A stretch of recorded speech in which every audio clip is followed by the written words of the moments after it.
What do you get when FN, HK, and Glock make a baby while on holiday in Slovakia? You get this, the SCARBOG.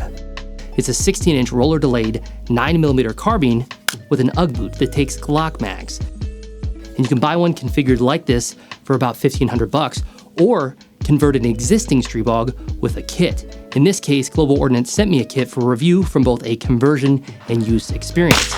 And since I already own two Stribogs, one being the SP9A3S with a Kinetic Development Group SRX6 that fulfills my compact PDW role better, decided to convert my Glock Bog and move it up to a sporty, fun, competition-style PCC.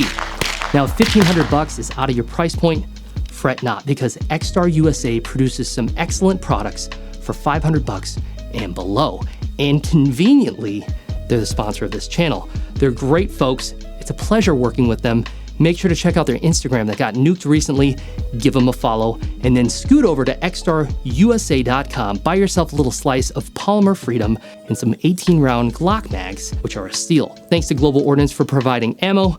It's a huge help, and they're always running really aggressive deals and giveaways. So make sure to check them out. Like, comment, and tell me about the biggest fish you ever caught and how taxes are robbery. Subscribe, it helps me out, and I'm committed to making this channel as good as possible. Lucas Pockets, give me strength! Now, whatever your reasons may be for wanting this particular configuration, whether it's to avoid felony status in the wake of spineless, opportunist, constitution-denying, backstabbing politicians, or maybe you want a competition pistol caliber carbine, or maybe you just want to spice things up in the bedroom with your current Stribog, I'm not here to judge those motivations. What I am here to judge you for, though, is seeing your rights being taken away and doing nothing about it. But I am going to encourage you in a nice way to do something about it. Do it! Let's start with an overview of the conversion process, and then we'll get to shooting. The kit runs about, well, I don't actually know because it's not listed right now, but there's the price. Ooh, wow, that's really something. Is that good? Is that bad? You tell me. The kit includes a 16-inch barrel, a receiver extension, a side folding stock, and a barrel wrench.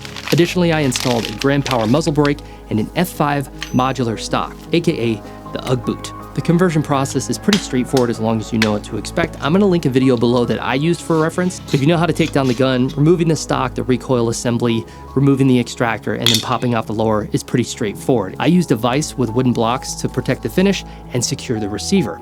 There are two spanner nuts, one on top of another, securing the barrel, and in my case, they were pretty tight. I thought at first they had used red Loctite until my buddy busted out a breaker bar and made me look weak, which isn't too hard. The armorer from Global Ordnance recommends 45 to 55 pounds when you put him back on, and that guy's put on about 100 barrels in their conversion process. Now, if you get one from Slovakia, they make the 8-inch barrel snug for you. Then just replace the recoil assembly, the lower, and put on your stock, and then you can move to the handguard assembly. Now there's an insert and an outsert. The insert makes it secure on the inside of the handguard, and then the outside secures to the M-lock. Screw these in nice and tight, and voila, you are done. Now the muzzle device, as I said, is made by Grand Power. It's 6-port, it's super aggressive, and it looks badass, and it's self-tightening, so you don't need a crush washer. A little further back, this is a Grovtec handguard sleeve. Now I'm not worried about the thermals on this getting too hot, but I do like the grippy texture, and I like that it adds a little more diameter because this is a very small diameter handguard. Then we have a Monstrum Tactical QD mount for a Grovtec QS Sentinel sling, and I really like these. They're very light, but they're sturdy and they're easy to adjust. Then we have a Kinetic Development Group extended knurled charging handle. These are very effective. And then back here we have a Holosun 510C. Now, originally I was looking forward to using an optic that I'm reviewing right now, but is unreleased and I can't talk about it. It is going to show up on this gun. I wish I could tell you about it now because it's pretty cool, but we're just going to have to wait. Now, before we go to the range, a quick bonus round. This is a Grand Power Q100, and it's the striker-fired version of the K100. Now, I did do a review of the K100X trim, and I thought that was a phenomenal gun for the money. Now, these have a unique rotating action, not unlike the Beretta PX4, where instead of a Browning tilting barrel system, the barrel stays parallel to the frame and rotates as it moves back. The result of that is a lower bar axis and a unique recoil impulse, but they have also a phenomenal trigger, and this one is no exception. So it measures in at 3.5 pounds out of the box. Fun fact, these guns come in a bag of lube, which is kind of gross, but hilarious. But the slide is super light. The sights are meh. It's 3-dot sights. I have some different ones on the way. I'm excited to try those out. But it's just a really good feeling gun. Boy, that trigger feels awesome. So, under 500 bucks. Pretty excited to see how it shoots. Let's get to the range. At the range, the shooting experience was excellent. It's very stable, very flat, thanks to the roller delayed blowback. The package is surprisingly light and rigid. It has great controls. The lockup on the magazine is very satisfying, and it's an enjoyable, accurate, and easy to control setup. New shooters will absolutely adore it, and though I don't shoot competitively, I think it would be a great option for US PSA. The factory trigger on the BOG is excellent. There's almost no take-up, and it breaks at 5 to 5.2 pounds. And the reset is pretty short.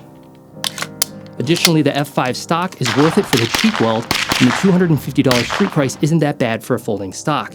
The muzzle device was a huge surprise, not because of how it rerouted gas, but because of the pleasantly soft sound signature. Admittedly, I didn't run it with the 16-inch barrel exposed, but compared to the 8-inch configuration or a 5-inch PTR we had out or some ARs, it's downright quiet. I really liked the handguard wrap. It was comfortable and it helped with sweaty hands. And between reps, the gun got very hot in the sun, so it did help with heat. The extended charge handle by Kinetic Development Group was nice, keeping it free of the handguard extension and also keeping it free of the sling. My biggest and only gripe with the gun would be the last round hold open. Fortunately, this issue is being remedied by Global Ordnance because the newer guns will ship with 27-round PMags rather than the generic 33-round Korean mags that mine shipped with back when I tested this gun as an 8-inch model. These mags that it shipped with are the worst, unfortunately. It was pretty consistent with the failure to lock back. As the gun gets dirtier, it does become worse. The SGM tactical mags that I have worked better, but they weren't perfect. Closing thoughts. I thought the conversion process was very doable. Just make sure that you have a solid surface and a vise and something to protect the finish in case you have to get out the breaker bar to get those spanner nuts free.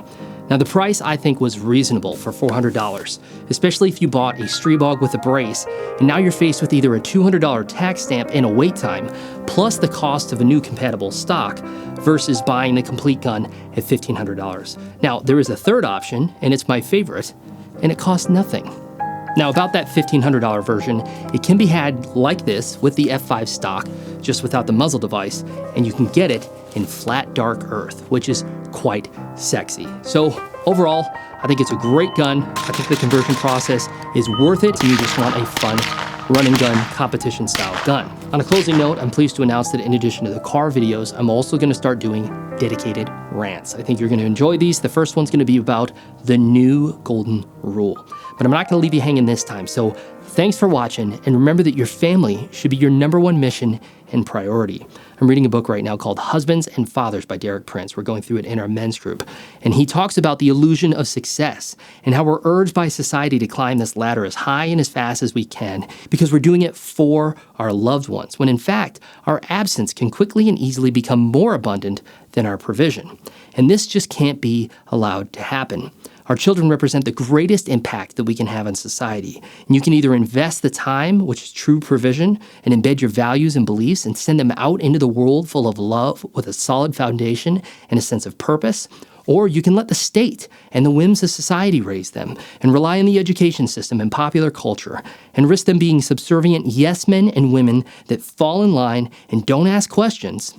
They're either going to be swept away in the mainstream, or they're going to have a late and harsh realization that nobody invested the time to raise them in truth. And I urge you to not make this mistake, but to also remember that it's never too late to start doing the right thing, because I would hate to have that realization very late in life and then to especially not do anything about it.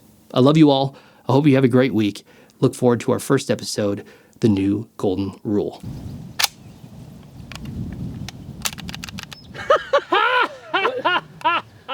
Okay, so start over. The paddle noise. That was so funny. Now the red is fire. For you.